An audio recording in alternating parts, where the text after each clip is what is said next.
Estamos en la Biblioteca Pública de Heredia en esta actividad que hemos organizado dentro de esta agencia de turismo histórico para explorar nuevos nichos laborales para los estudiantes de la escuela, de las escuelas de historia, inicialmente las escuelas de las universidades públicas, que es lo con las que uno más se vincula.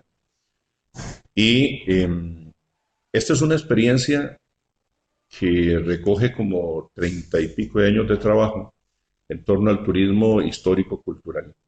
Hemos querido hacer una serie de charlas, conferencias sobre la enseñanza de la historia y sobre nuevas temáticas de la historia. En esta ocasión nos acompaña el profesor Luis Pablo Orozco. Luis Pablo es un antiguo estudiante de la Escuela de Historia. Tuvo la desgracia de compartir conmigo muchas aulas y estudió en la Escuela de Historia de la Universidad Nacional, lo recordamos en la carrera de Historia inicialmente, luego desertó, se pasó a Estudios Sociales, ¿no? Y en Estudios Sociales hizo carrera en la Escuela de Historia, se graduó en su licenciatura en Historia, en Estudios Sociales, perdón, y posteriormente Luis Pablo tomó rumbo al sur, hacia una ciudad muy hermosa, Porto Alegre, al sur de Brasil, y allí estudió en la Universidad de Río Grande do Sul. Luis Pablo, bienvenido a estas actividades y con vos damos inicios a las mismas.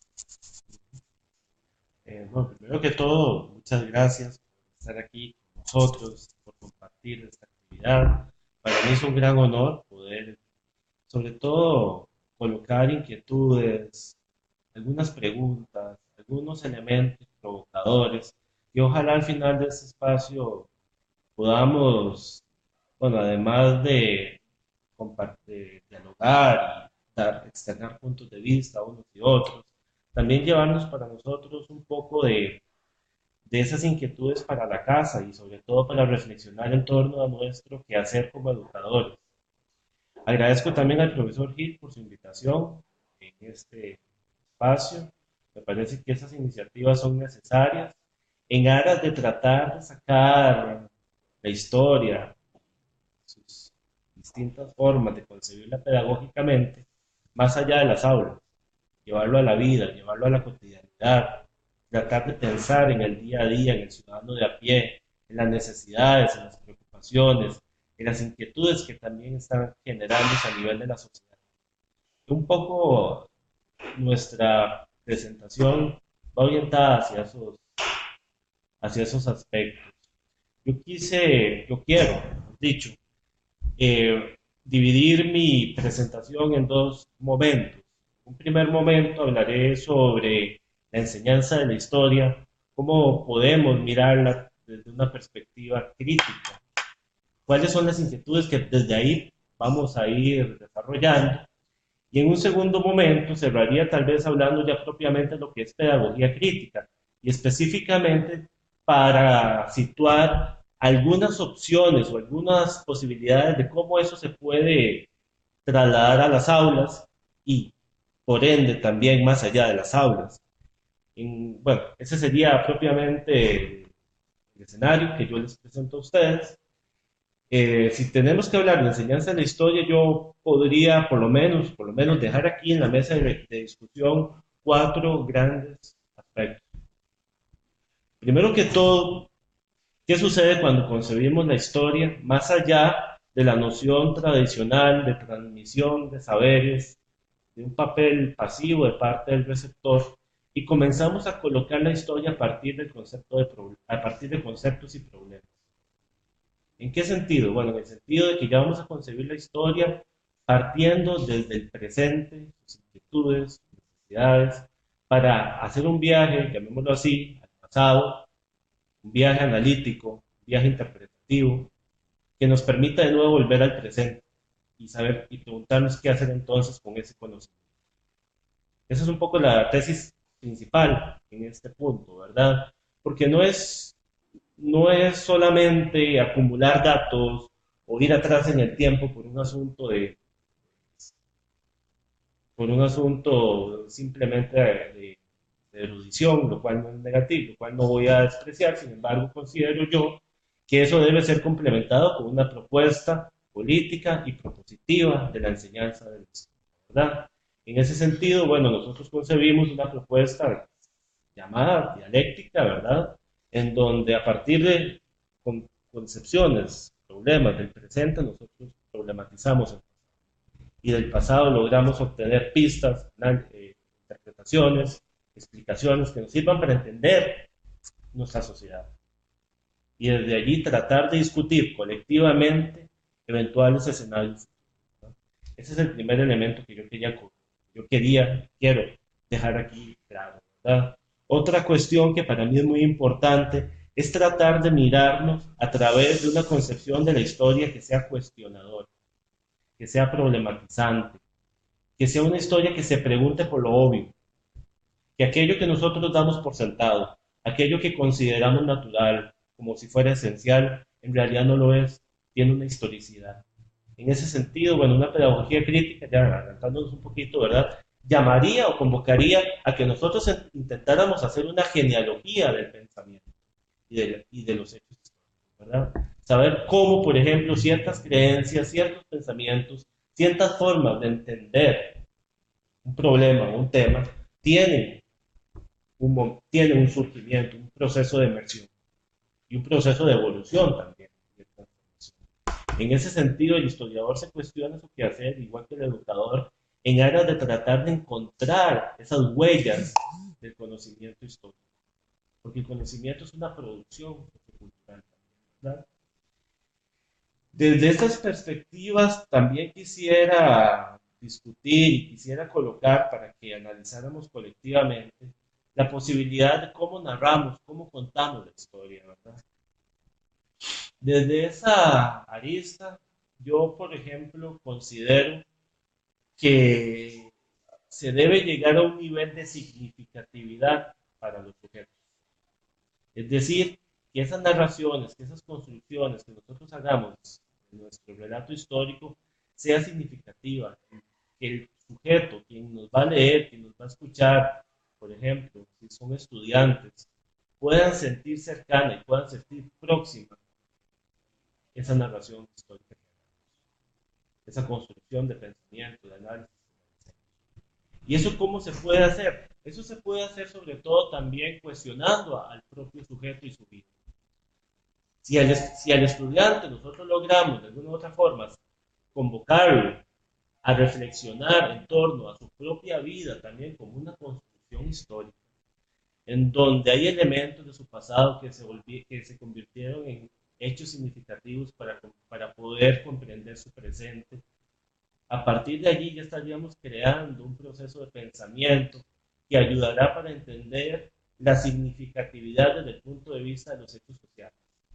Si el estudiante, por ejemplo, se le pregunta, ¿cómo recuerda usted su pasado? ¿Cómo narraría usted su vida anterior? Muy difícilmente ese estudiante o esa persona hará un recuento muy detallado cronológicamente de los hechos, pero posiblemente citará momentos claves de su vida, momentos clave de su existencia, que generaron un cambio y tuvieron un significado. Y a partir de esa relación es como se comienza a generar, digámoslo así, un proceso de mayor empatía a la hora de entender la historia, ¿verdad?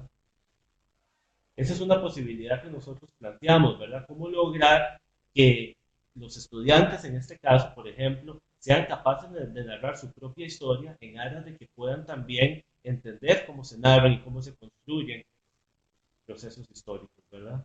Entender, por ejemplo, el papel del cambio. El papel del cambio es lo que tal vez para nosotros podría resultar un elemento trascendental y también complejo en la historia de las sociedades humanas, también de alguna u otra manera opera en la vida de las personas.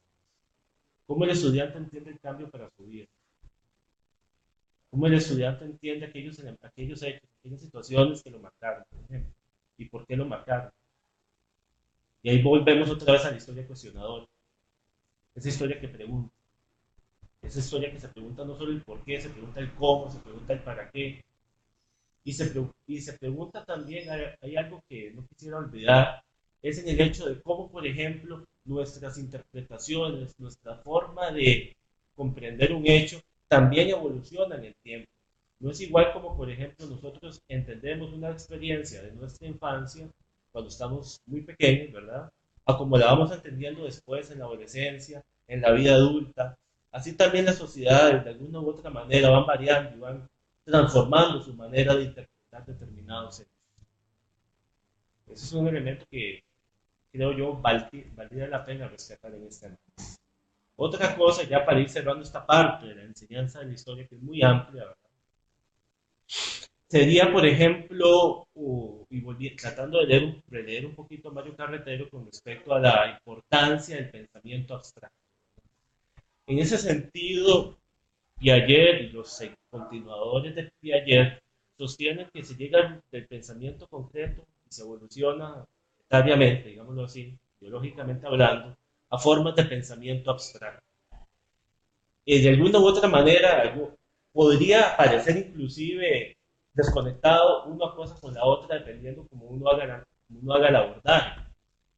En realidad, lo que queremos nosotros discutir y por lo menos intentar debatir hoy es que el pensamiento concreto y el pensamiento abstracto se van desarrollando de una manera complementaria, de una manera paralela, sobre todo teniendo en cuenta, ¿verdad?, que es muy interesante valorar la historia como experiencia, la historia como aquello que nos acontece, la historia como aquello que se encarna, que se vive, que está en las ciudades. Por ejemplo, salimos ahora, si miramos un edificio significativo para la ciudad, si vemos algún lugar que nos evoca memorias, si por ejemplo hablamos con un vecino, con alguien que nos dice algo que a nosotros nos puede resultar significativo, ahí estamos viendo cómo el proceso de abstracción va operando paralelamente también con lo que vamos viviendo. O sea, entonces nosotros lo que queremos tal vez dar a entender es que hay una relación también dialéctica entre pensamiento concreto y pensamiento abstracto.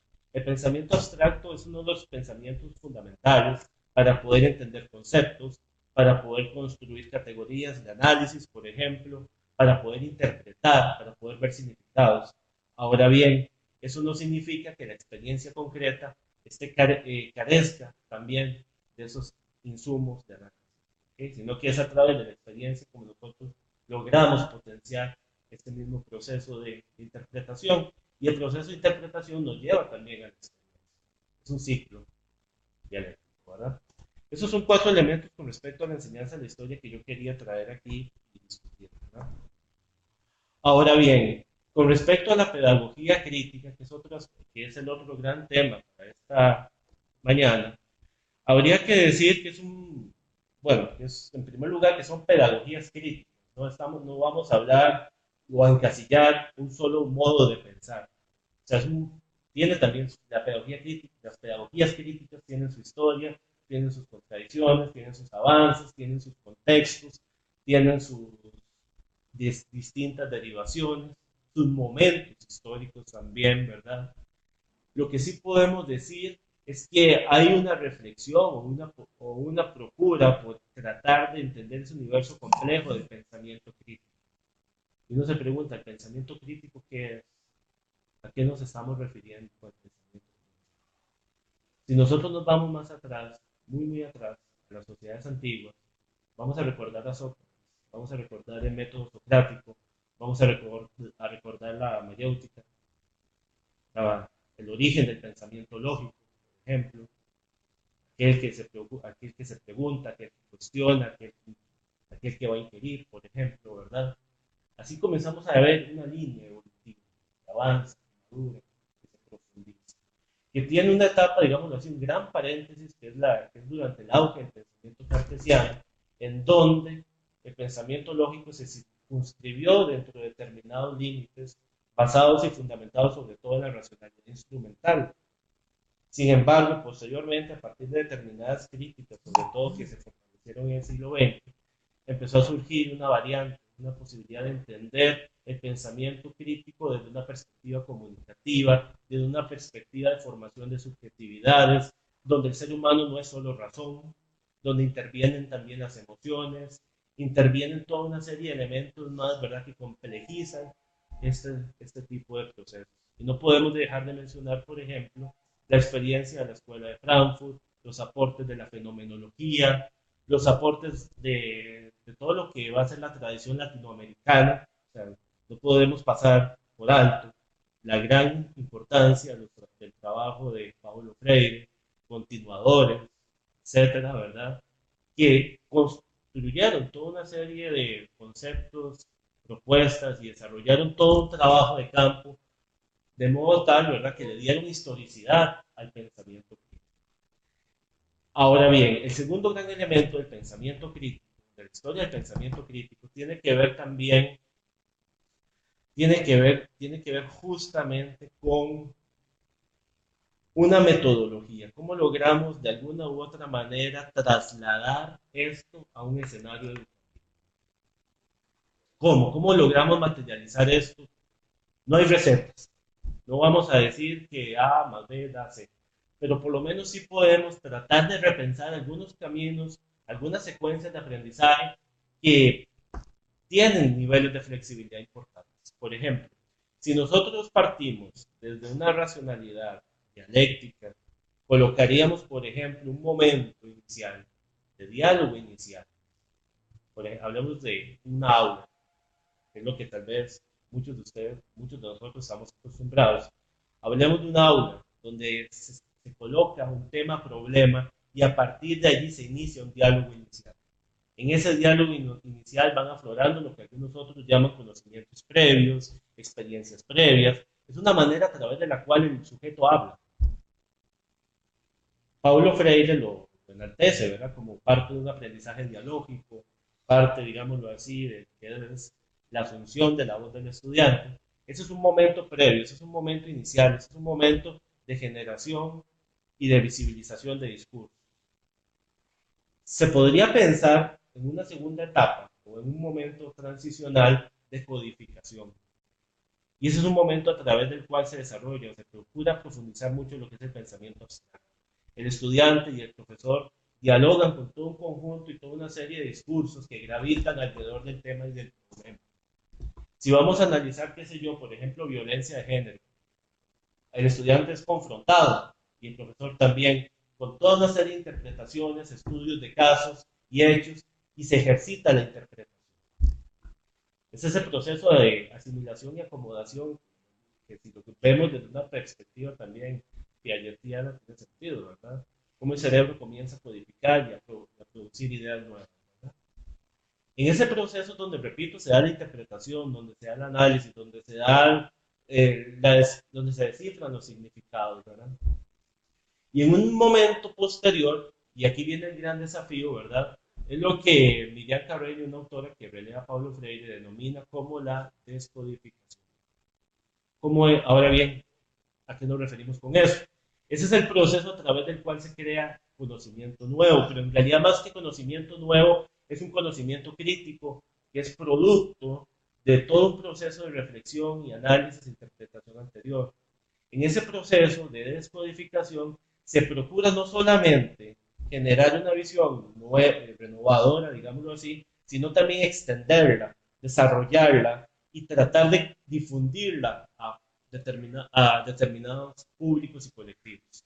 Es crear un conocimiento social, es crear un conocimiento que tenga la capacidad de ser compartido, de ser también importante o significativo desde el punto de vista de un colectivo o un público, llamémoslo así.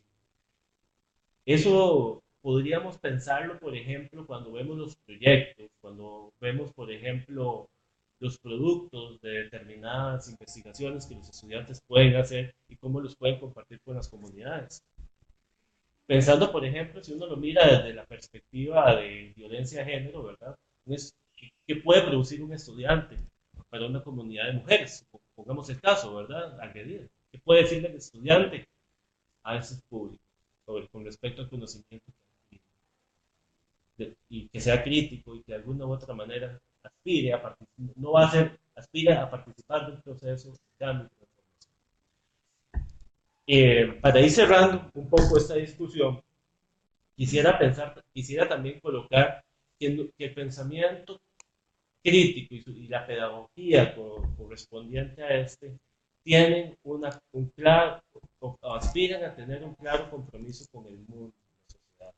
No es neutral, no es transparente, no es inocente, no es un pensamiento neutral, no es un pensamiento neutral frente al sufrimiento humano, toma partido, pero toma un partido desde un punto de vista informado, desde un punto de vista reflexivo, ¿verdad?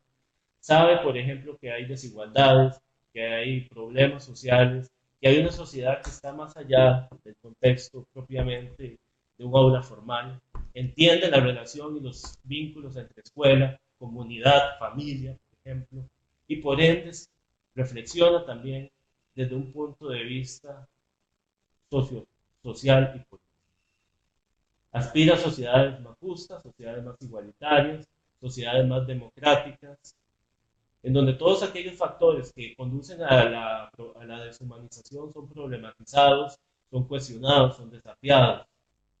El profesor de alguna u otra manera se convierte como en un agente público, en un intelectual, llamémoslo así, en un trabajador cultural que no solamente es conocedor de herramientas y técnicas de aprendizaje, sino que también asume un papel protagónico como ciudadano. Sabe que su rol como docente no se acaba cuando suena el timbre de clases, de salida de clases, sino que también establece todo un compromiso ético en la sociedad y lo lleva a su vida cotidiana.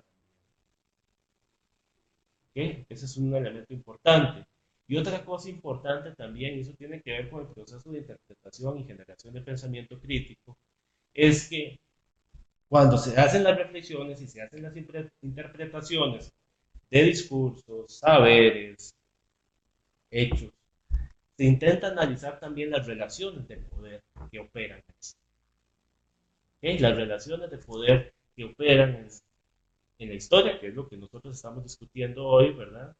Pero así también en otra serie de temáticas, incluido también en las ciencias, por ejemplo, ¿verdad? Hay saberes, siempre vamos a identificar, o muy comúnmente vamos a identificar saberes y discursos dominantes. Son producidos por una cultura que coloca determinados conocimientos como verdaderos y los hace parecer como si fueran, repito, esenciales, naturales, obvios, incuestionables. Y el papel del docente, el papel del estudiante crítico es estudiar y analizar las raíces de ese tipo de conocimientos, desnudarlos y ver qué posibilidades de agencia hay para generar nuevas formas, nuevas miradas, nuevas perspectivas. Y saber sobre todo también cuáles son los efectos políticos de determinados discursos. En educación eso es clave, ¿verdad? Cuando enseñamos un determinado modo de ver la historia, eso no es un proceso neutral, eso tiene implicaciones, eso trae consigo efectos. Y bueno, esa es un poquito la reflexión que yo traía para hoy. No quiero extenderme mucho, sabiendo de que muy probablemente eh, tenemos aspectos para compartir, para ahondar y para poder también yo escucharlos, porque la pedagogía crítica también es una invitación a la escucha del profesor, a la escucha en este caso del académico, ¿verdad? Y también es un acto de empatía. Y eso es algo interesante desde el punto de vista histórico. ¿Cómo logramos desde la enseñanza de la historia crear procesos de empatía en nuestros estudiantes sin anacronismo, entendiendo al sujeto en su tiempo y teniendo la capacidad de llegar a él? Pensar y tratar de pensar cómo eso podría, a ver, cómo eso de alguna u otra manera pudo haber sido encarnado, pudo haber sido vivido. Bueno, eso sería. Bueno, Pablo, muchísimas gracias. Vos nos has puesto a reflexionar sobre una serie de aspectos. Yo, mi paso por la carrera de estudios sociales fue sumamente corto. Fue llevarla y, y forzadamente hacer una práctica docente, ¿verdad? En el Liceo de Heredia, allá por el año 1977. Y de ahí me divorcié totalmente de la carrera de estudios sociales, no de la enseñanza de la historia, que es algo que me encanta. Vamos a abrir la posibilidad de conversar con los compañeros que están acá y agradecerle a todas las personas que nos están siguiendo por la red. Tenemos muchas personas conectadas acá en Costa Rica y eh, hay alguien muy especial que nos está viendo desde una ciudad muy linda, preciosa, Barcelona. Para Andrea, un abrazo. Eh, y, y para todos los amigos que nos están viendo afuera y que seguirán viendo este video, pues muchísimas gracias. Vamos a abrir una posibilidad de intervención con los compañeros que están acá y luego retomamos el diálogo. Vamos a ver cómo volteamos esto. Bueno, ahí se nos volvió el dedo. Zulay, vos querías decir algo, ¿o no? Dele. Okay.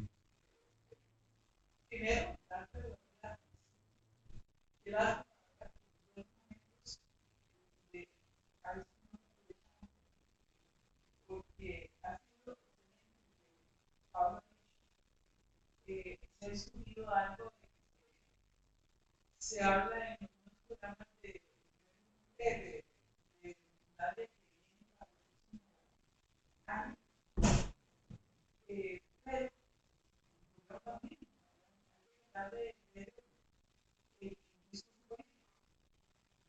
y hay algo pero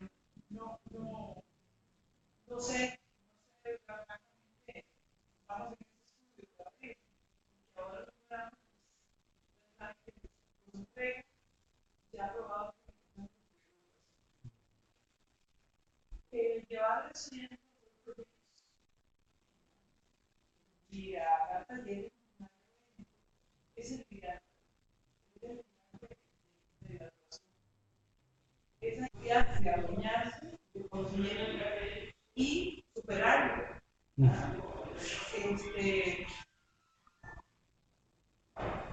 ¿Qué más decirte? Yo estoy muy de acuerdo. Trabajamos juntos, sí. Tenemos esa misma idea, ese mismo ideal. Me gustaría que bastantes profesores estuvieran escuchando eso. Es más, desde ahora yo voy a hacerte una invitación, porque yo sé que usted anda en este tema y ¿qué les puedo decir? Uno se frustra un poco. Nosotros en el Ministerio de Educación, yo ahora que está en el compañera, se frustra mucho porque los docentes son muy buenos. Ellos hacen magia, ¿verdad? A ver, de primaria ni para qué. ¿Verdad? Ellos hacen doble magia porque no escogieron la carrera. Estudios sociales, pero hacen doble magia. Pero se encuentra una cosa muy buena, ¿verdad? Excelente.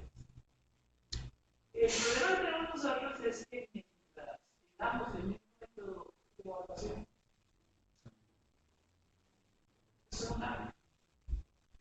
en los programas nuevos, el otro día tenemos una pequeña discusión ahí con los componentes nacionales, porque lo que ellos llaman de una manera son subjetivos, somos todavía la taxonomía del mundo. ¿Por qué? Porque quiero bachillerato. Y yo no sé cómo se hace bachillerato por competencia.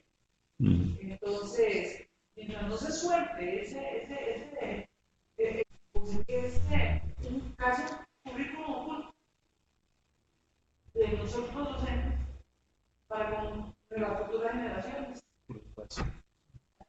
O se acaba el tipo de evaluación, existe, o no hay cambio. Todo eso, todo se llama diferente. Nada más, cambia el nombre. Okay.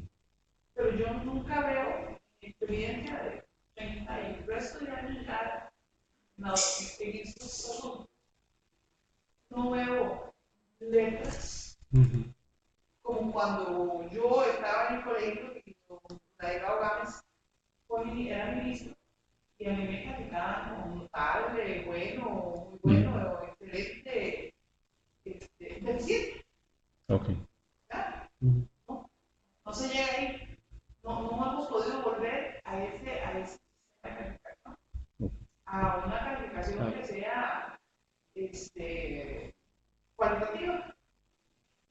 Y el docente a veces dice, ay no la quiero tan cualitativa tampoco, es un poco más. Pero yo creo que esas son las esperanzas de este futuro. ¿Verdad?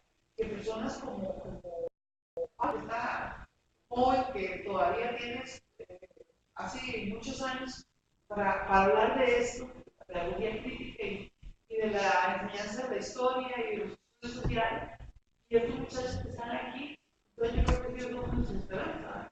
Yo quiero irnos a ellos porque a mí me gusta mucho oír a la gente joven. Queremos agradecer a don Paul Solís que en estos momentos nos está enviando un mensaje acerca de la participación de los profesores en la no participación de los profesores, ¿no?, para ser exacto, en los nuevos planes docentes. No sé si alguno de los compañeros quisiera intervenir o si tiene algún punto de vista. Bueno, yo sí quisiera, me llama la atención lo que dice Luis Pablo de esa necesidad de empoderar a los jóvenes, ¿verdad? Ese hecho que habla usted un poco de que no se trata esa bueno, en realidad a mí me pone a atención que nosotros estamos ahí el proceso de la construcción de la ciudad y con los ejercicios para espacios de acción. Entonces, por eso es bastante interesante, ¿verdad? Son, pues, por ejemplo, la mayoría de los espacios son un poco contaminados, ¿verdad? Es lo que en las acciones que es por demás decirlo, una que por demás está manipulado o practico con el proceso de por ejemplo, los gobiernos estudiantiles, ¿verdad? Entonces, sí es interesante porque lo pone en una reflexión que se puede aportar la investigación a tratar de cambiar eso, ¿verdad? Intentar que los estudiantes se apropien, ¿verdad? En el ejercicio de su ciudadanía desde esos espacios, ¿verdad? Que desde la pedagogía crítica, que esta puede diseñar uno, ¿verdad? A arreglar esa. Entonces, muy interesante porque me pone a reflexionar ese tema. Sí. Sí, me pone a pensar en la historia problematizante. Estamos así con algo ya que vamos a enseñar. Hay la necesidad de sociales. Si verdad, el libro de texto, bachillerato, nuestra práctica va a tener un compromiso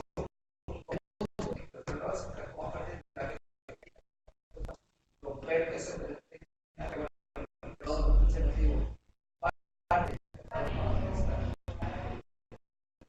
sí, me llama mucho la atención.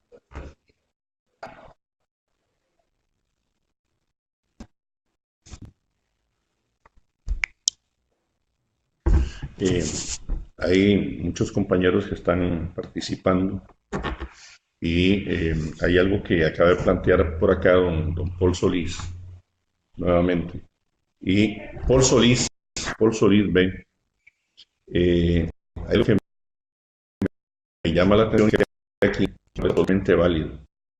Es que, y esto nos lleva a preguntarnos por la naturaleza de los estudios. Yo creo que tema otra versión y muy extenso y que posiblemente sí, y eso hay que darlo. Y estaría absolutamente de acuerdo con Don Paul en el sentido de la distancia entre la vida y la historia. Son dos cosas diferentes y yo, en otro sentido, si me está viendo Antonio Salazar, eh, pero no le encuentro sentido, ¿no? Sí, haga estudios sociales, sí, mucho en la historia, pues me matriculo. Posiblemente también la fue bien. Pablo, vos has citado, me gustaría que vos profundizaras y ya yo me cayó la boca.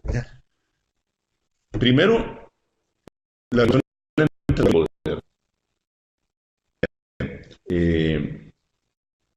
La iglesia se centra en eso y la enseñanza de los estudios sociales mucho menos. Y segundo, vos decías que la memoria es selectiva. O sea, tendemos a reinterpretar las cosas que nos han sucedido. Y cuando vos lo decías, yo tendía a recordar cosas de mi propia historia. Yo coincido con vos, la historia no es neutral, la historia tiene que ser objetiva, pero eso no significa que sea neutral. También me gustaría que recogieras un poco las impresiones de los compañeros para ir cerrando ya esta actividad y ver cómo sintetizas todo lo que se ha dicho acá. Ok, bueno, agradecer, ¿verdad?, todos los comentarios y los aportes. Para mí más bien es un honor poder escuchar y aprender de cada uno y cada uno. Quisiera empezar por la relación educación y poder, ¿verdad? Okay. Es clave, es un aspecto central, pero también es central dependiendo de la manera como nosotros entendamos el poder y entendamos la historia, ¿no? Sí. O sea, si entendemos la historia en movimiento, o sea, como algo que no está ya definido, vamos a entender también el poder como algo también en movimiento. O sea, las relaciones de poder, y eso es algo muy interesante, son móviles, son cambiantes, se desplazan por distintos circuitos sociales y al mismo tiempo son permanentemente disputadas. ¿Eso qué significa? Eso significa que siempre hay lugar para la resistencia. Y eso es algo muy interesante, porque si uno lo reflexiona desde el punto de vista de la educación, uno recupera todos esos testimonios de docentes que hacen muchas cosas creativas, que hacen muchas cosas en pro del bienestar de sus estudiantes, que producen conocimientos muy valiosos. Uno puede interpretar eso como prácticas de resistencia. Ahora bien, esas prácticas de resistencia, desde mi particular posición, deben ser de alguna u otra manera articuladas. Deben de alguna u otra manera confluir de modo tal que se pueda democratizar, por llamarlo de algún modo, ¿verdad?, ese espacio de toma de decisiones con respecto a la educación del país. Era un poco también reflexionando alrededor de lo que este señor Paul colocaba. Hay algo también que yo quisiera anotar y es el hecho de que las relaciones sociales de poder están determinadas también por la capacidad de agencia de los sujetos. En ese sentido, invito a reflexionar cuando estemos en nuestras aulas, en nuestros espacios educativos, sobre cuál es la capacidad y el potencial de actuar que tienen los sujetos. Y a partir de allí, crear y promover alternativas para transformar, en la medida de lo posible, ese tipo de escenario, ¿verdad? Otro elemento con respecto a la memoria selectiva, sí, yo personalmente eso es un elemento que considero interesante, muy interesante. Lo anoto también un poquito, ¿verdad? Que yo no confluya ideológicamente con Weber, pero Weber habla un poco así, ¿verdad? De que la acción social se interpreta de una manera muy distinta en el momento en que acontece y a cómo va después, a posteriormente interpretarse. Y eso es algo muy interesante, por un lado. Y por otra parte, ¿verdad? Yo, o sea, cuando hablo de la memoria selectiva, lo hago también con el propósito de ver de qué manera nosotros logramos crear una proximidad, un puente entre ese conjunto de conocimientos históricos en formación y la vida del estudiante, la vida del profesor, la vida de los sujetos, ¿verdad? Cómo de alguna u otra manera son capaces también de encarnar y de sentir eso. de sentir ese tipo de razonamientos, de esa forma de poder comprender el tiempo. Porque a nosotros nos enseñaron también de una manera muy determinista, ¿verdad? Una visión cronológica del tiempo, ¿verdad? De que las cosas que pasaron ya pasaron, y que lo que queda es ver hacia adelante. Es una visión muy positivista, ¿verdad? Muy heredera de lo que es el pensamiento ilustrado también. Ese tipo de cosas yo siento que tienen su historicidad y el profesor logra o puede lograr problematizar también la historia del tiempo, que eso es otro elemento muy interesante para discutir.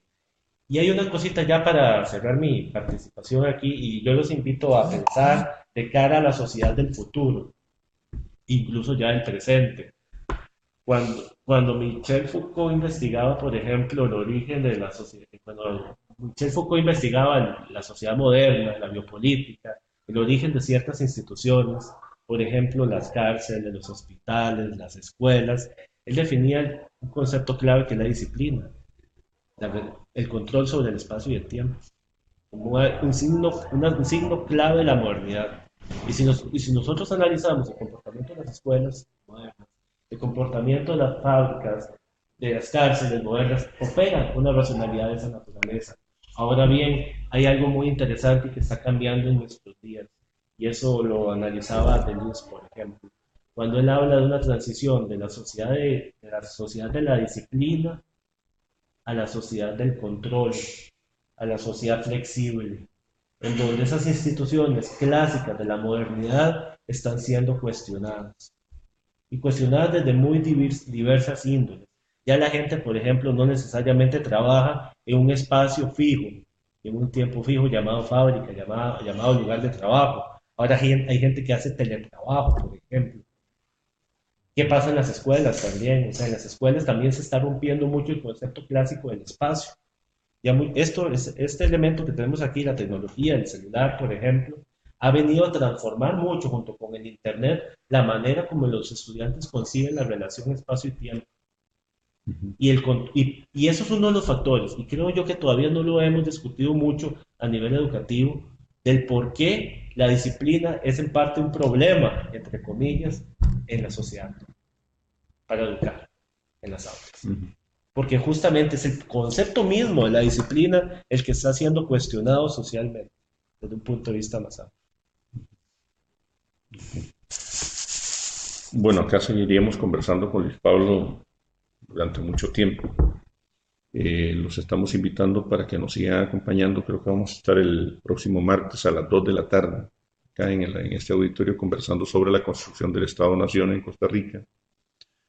Y los queremos invitar también a que se acerquen a nuestra página web, a teguichup.com, y vean todas las cosas que estamos haciendo, los tours que estamos pensando para viajar por Costa Rica y no viajar a un pueblo por compras a Golfito, sino ir y conocer toda la historia social de Golfito y todos los diferentes lugares del país.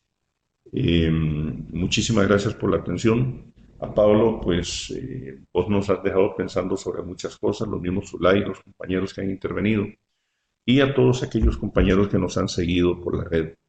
Tenemos un compañero en este momento que es Gustavo de Atenas, que tiene una red de profesores muy amplia. Efectivamente, digamos, en pocos minutos vamos a estar subiendo esto a la red, y allí se queda, claro, para que sea de uso público y que lo puedan disfrutar. A todos, muchísimas gracias. A vos, Pablo, a los compañeros, a la compañera Zulay, muchísimas gracias por estar acá. Y hay una invitación para vos desde la zona sur, que vayas a la zona sur. Así que los buses de Chacopa son muy cómodos, y nos podemos ir a la zona sur. Muchísimas gracias a todos. Hasta luego.